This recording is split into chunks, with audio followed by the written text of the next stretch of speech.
राधे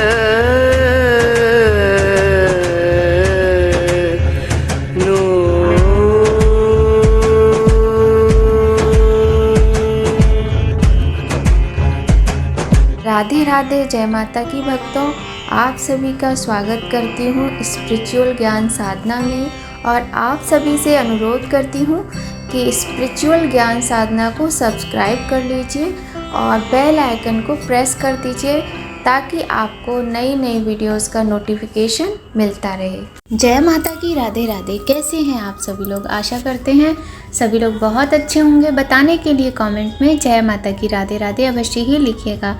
तो भक्तों, एक बार फिर से हम आप सभी के लिए बहुत ही सुंदर कथा लेकर आए हैं और यह कथा भी भगवान श्री कृष्ण की है। आप जब पूरी कथा सुनेंगे तो आपको बहुत अच्छी लगेगी, विश्वास रखिए। तो कथा प्रारंभ करने से पहले आप सभी से नम्र निवेदन है कि यदि चैनल पर पहली बार आए हैं तो सब्सक्राइब कर लीजिए और बेल आइकन को प्रेस कर दीजिए ताकि आपको महत्वपूर्ण वीडियोस का नोटिफिकेशन मिलता रहे। तो भक्तों, आज की कथा बहुत ही सुंदर है। आज की कथा भगवान श्री कृष्ण की है।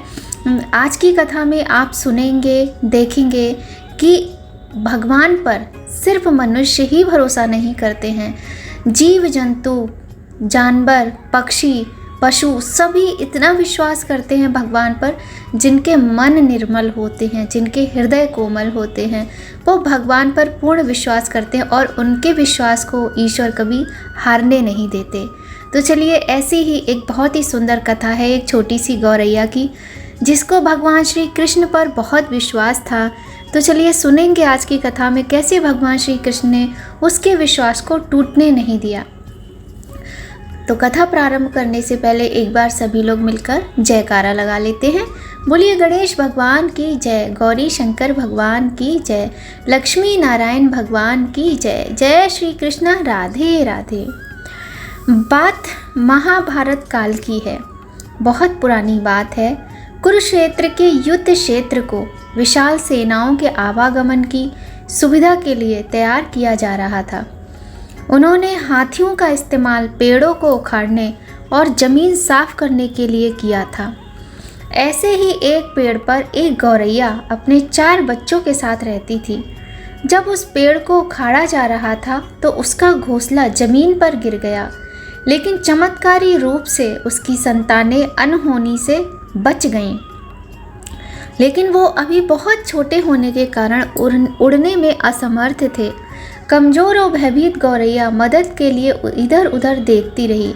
तभी उसने कृष्ण भगवान को अर्जुन के साथ वहां आते देखा। वे युद्ध के मैदान की जांच करने, युद्ध की शुरुआत से पहले जीतने की रणनीति तैयार करने के लिए वहां गए थे।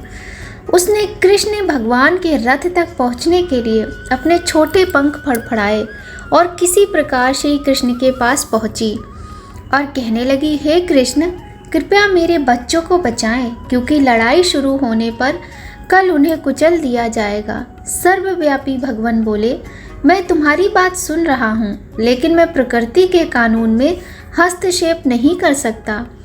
गौरैया ने कहा कि हे भगवान, मैं जानती हूँ आप मेरे उद्धार करता हैं।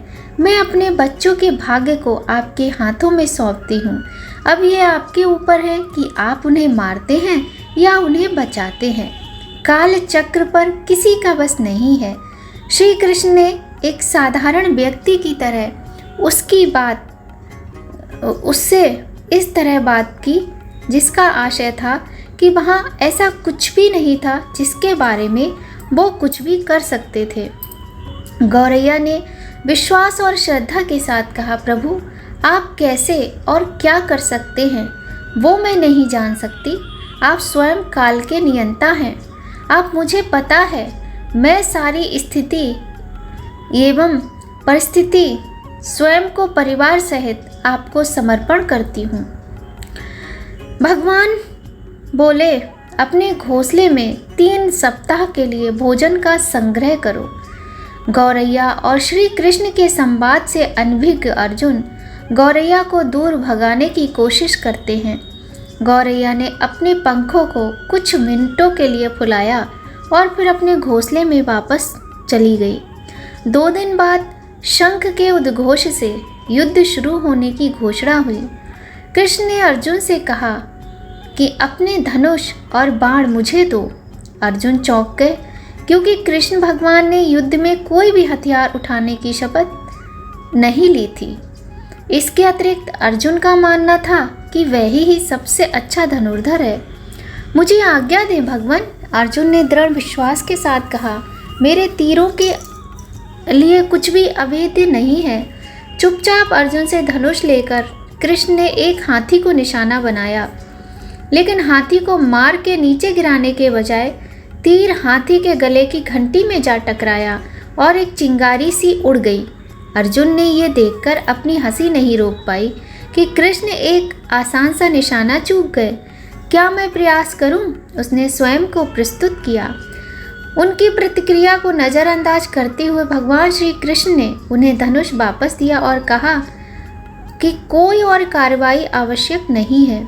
लेकिन केशव, आपने हाथी को क्यों तीर मारा? अर्जुन ने पूछा।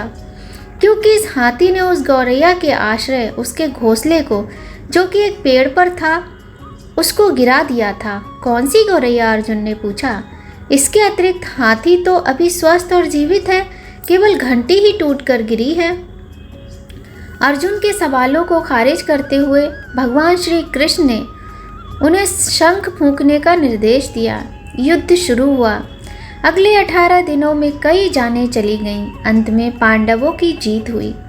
एक बार फिर कृष्ण भगवान अर्जुन को अपने साथ सुदूर क्षेत्र में भ्रमण करने के लिए ले गए। कई शव अभी भी वहाँ हैं जो उनके अंतिम संस्कार का इंतजार कर रहे हैं। जंग का मैदान गंभीर अंगों और सिर, बेजान सीढ़ियों और हाथियों से अटा पड़ा था।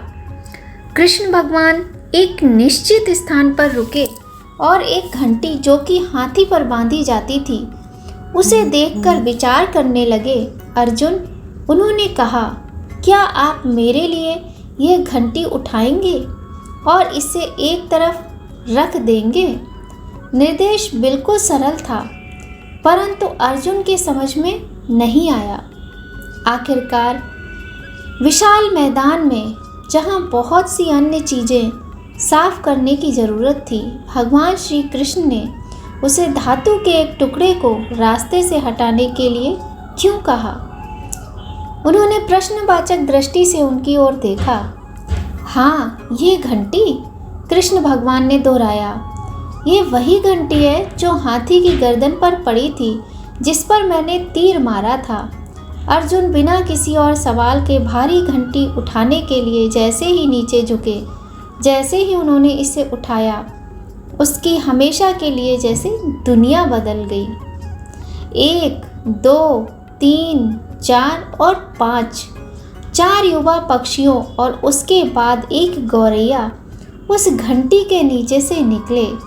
बाहर निकल के माँ और छोटे पक्षी भगवान श्री कृष्ण के इर्द गिर्द मंडराने लगे एवं बड़े आनंद से उनकी परिक्रमा करने लगे। 18 दिन पहले काटी गई एक घंटी ने पूरे परिवार की रक्षा की। मुझे क्षमा करें हे भगवान कृष्ण, अर्जुन ने कहा। आपको मानव शरीर में देखकर और सामान्य मनुष्यों की तरह व्यवहार करते देख मैं भूल गया था कि आप वास्तव में कौन हैं।